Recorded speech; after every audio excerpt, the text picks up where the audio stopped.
Going into this video, there's something you should know about me. I don't really like 2D platformers. There's no major reason behind it, they're just not the kind of games that I normally enjoy. So, when I say I really enjoyed my time with the Eternal Life of Goldman demo, despite being a platformer, it's not a knock against the genre, instead, it underlines just how much of an exceptional experience I had playing through it. And it all starts with the visuals. This 80s to 90s animated cartoon style is absolutely gorgeous. Very few games manage to pull it off, and even fewer have the dedication to put so much effort in the foreground and background details. I'm pretty sure the developers are well aware of that, by the way. Their choice of starting the tutorial level right in the middle of a jungle carnival where everything's on fire and infested with monsters is the perfect way to flex their skills. It's also the perfect way of hinting at some of the game's darker aspects. Goldman may look like a kindly old grandpa, but he's brutal. His main move is to use his walking cane as a pogo stick, kinda like in the Ducktales game, and landing on top of an enemy causes them to pop like a balloon, shooting bits of flaming bones everywhere. That and other small details contrast with the cartoonish jungle adventure look and feel in a way that's slightly disturbing, and it just gets crazier and crazier. A little further on, a puzzle. One of the enemies was blocking my way, sitting there just minding his own business while juggling fireballs. I couldn't pogo him because the fireballs were in the way and they hurt. I couldn't jump over the fireballs either because they flew too high. Instead, the solution is to startle him by popping a couple of balloons nearby, causing him to drop the fireballs and set himself on fire. And the screaming, my god, the screaming. The sound design in this game is just phenomenal. That precise moment was when I knew this demo was something special. The tutorial sequence ends with a fight against some sort of piñata bull monster. In gameplay terms, it's a very standard, straightforward boss fight where the bull charges you and when you dodge, he hits the arena wall and becomes vulnerable, but the presentation is so good. There's a bunch of masked, impish monsters cheering in the audience as the fire rages on and the bull charges. The buildings in the background sway slowly when he impacts the wall, and to hurt him, you have to pull on his tail, and the way that bull screams, holy shit, it sounds so painful in a way that I think most games avoid precisely because it sounds so disturbing. Pulling on his tail the third time causes his lower half to burst and a bunch of gold to fall out as if they were his innards. Then he combusts into green flames and the imps all disappear. It's hard to praise these visuals without sounding like a complete maniac, but there's something to this kind of an Annie Valley where you introduce slightly disturbing details on top of a perfectly normal situation, and no one seems to acknowledge that yes, something really fucked up just happened. That sense of unease that there's something terrible lurking just under the surface and you have no option but to grin and bear it, advancing further and deeper into the madness is something that I love. Beating this boss introduces us to the meta-narrative layer of the game. You see, we have a narrator of sorts, a mother telling Goldman's story to her son who, let's just say he's not very well. Hell, even the mother doesn't seem quite right. Their relationship seems strained at best, and having them interject over the gameplay helps maintain that slightly off-kilter tone that I like so much. There are two more areas in the demo. First, Nissin's workshop, which acts as a sort of extension of the tutorial and a preview of how challenging the game can be. It starts with this surprise fanfare by what I assume are some of Nissin's creations, which quickly give way to another waking nightmare in the form of his most twisted failures.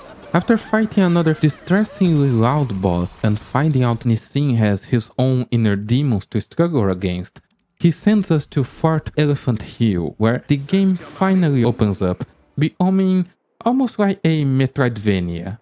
It's a large, sprawling level that contains a bunch of alternate paths, inaccessible areas, and the upgrades that unlock them.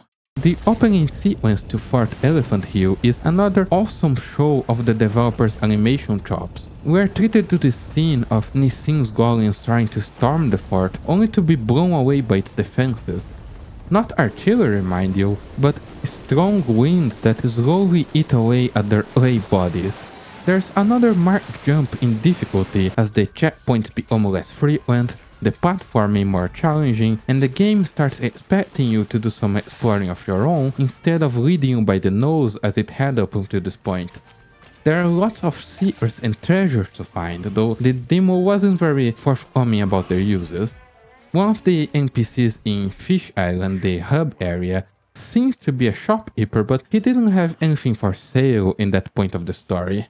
Overall, in terms of gameplay, it's a competent and challenging platformer, but it doesn't feel particularly innovative. The most interesting gameplay feature is the aim customization. Upgrades are mainly in the form of new handles, shafts and tips, which you swap in and out of Goldman's aim and serve to customize its abilities, like allowing Goldman to bounce higher or to latch onto metal rings. This early in the game, it was a pretty fun system, but I'm a bit worried about the possibility of gathering an overwhelming amount of parts and having to swap them way too often. I've seen some people on the Steam forums complaining about the dialogue writing, in that conversation sections tend to be long and meandering, breaking the pace of the action, but that wasn't an issue for me. There are some overly long exposition dumps in the form of Jax, the pilot, telling you all about the people and places you're going to, but for the most part it felt like talking to the NPCs reinforced the tone the developers are going for. Just keep in mind that I'm mainly a RPG player, so I'm used to reading a lot while gaming. Regardless of that, there's one thing I just cannot stress enough. In terms of audiovisual design and tone, this game is top notch. If you enjoy something like the Imaginarium of Dr. Parnassus, or to a lesser degree the Don't Hug Me I'm Scared series, you owe it to yourself trying this demo out. It has that exact same eerie quality that has to be experienced firsthand to be understood, and I can't wait to experience it some more. Next, as always, I like to take a look at the settings menu and see if there's room for improvement. For starters, it's a Unity game with the usual Unity style settings, which isn't a bad thing for an indie game, but I have some observations to make. First, as the footage makes it clear, there's no official ultrawide support. There used to be a way to hex edit some files to unlock ultrawide resolutions, and it worked rather well with only a couple minor bugs, but an update to the demo broke it and I couldn't get it working again. Maybe it's just a matter of finding the new addresses to edit, or maybe it's broken permanently, I don't know, but it's a shame either way. If by some miracle one of the devs happens to watch this video, hey, it happened before, first, job well done, I love their demo. But second, please consider ultrawide support. The game is beautiful already, and having it stretched throughout my field of view would only improve it. Also, the full screen mode has that same problem I complained about in the Parasite Mutant video, where switching to another window causes the game to minimize. It's a fairly minor issue, but really annoying for people with multiple monitors. Second, there's an HDR mode, which was kind of a surprise, but it's also kind of a crapshoot. There's no images to help calibrate the settings, so you kinda have to eyeball it, which isn't ideal. And lastly, there's no way to bind the controls. That's fine for gamepad users of course, but a major issue if you're playing with a mouse and keyboard. Now, there's this big warning about how the developers recommend playing with a controller, which, fair enough, but adding the option to customize my controls would go a long way towards improving the keyboard experience.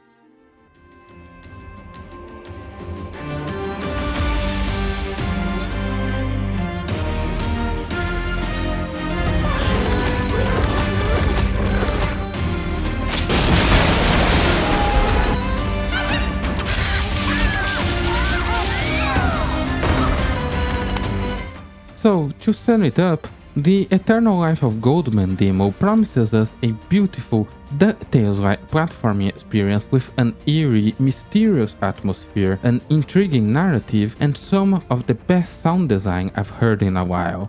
The lack of an ultrawide mode is a shame, but the presentation and overall tone is so charming, so captivating that it even got me to try it out, despite not usually liking 2D platformers. There's some true talent on display here, and while it's certainly not made for everyone, if you give it a chance, you might just discover that it was made for you. That's all from me for now. Thanks for watching, I hope you enjoyed the video, and as always, feedback is appreciated. See you next time, bye bye!